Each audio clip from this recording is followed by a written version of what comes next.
like to be scared, if you enjoy the feeling of terror and dread, then this time of year is definitely the best time of year.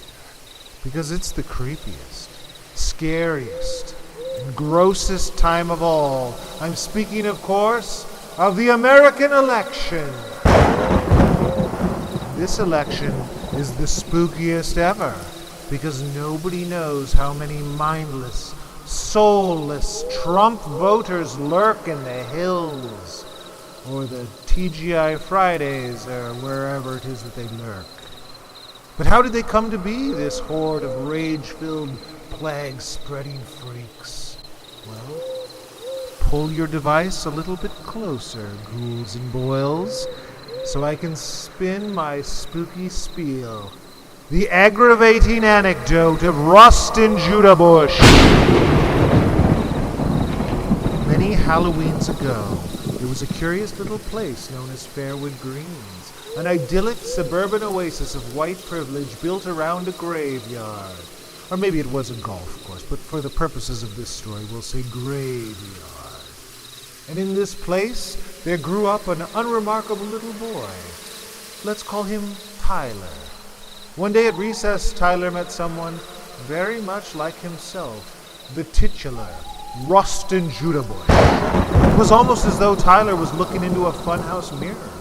He could imagine this alternative version of himself living a life parallel to his own, with a slightly different mother and father, in a house with a slightly different floor plan, in a slightly different cul-de-sac on the other side of the golf course and the graveyard.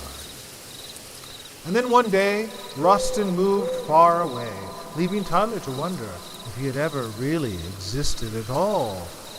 And then, many years later, one dark night, after having had a bit too much red wine, Tyler wandered into a creaky, dusty, cockroach-infested place called Facebook. And sure enough, there he found his childhood double. And on that fateful evening, Tyler made the mistake of unknowingly inviting a psychic vampire into his friends group. And soon he discovered that Rustin's brain had been eaten alive by the maggots of hatred and prejudice.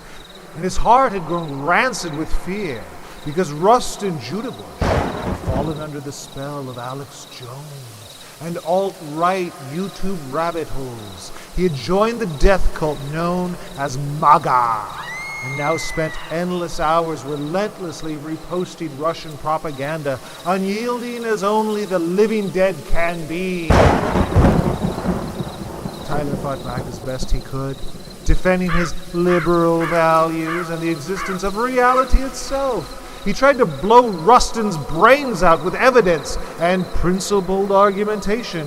He tried stabbing him through the heart with compassionate appeals. He even tried lighting him on fire with his sweet, sweet burns. But nothing seemed to affect Rustin Judah Bush, who responded with the blunt weaponry of endless gifs and memes. The violent exchange went on for months until Tyler realized that he too had contracted the virus of contemptuous partisanship. Ironic, isn't it? You didn't see that twist coming, did you? And that's why there's no more loathsome or terrifying creature that walks the land than the red hat voter. After all, a werewolf might chew your face off, but at least they'll let you chain them to the bed once a month.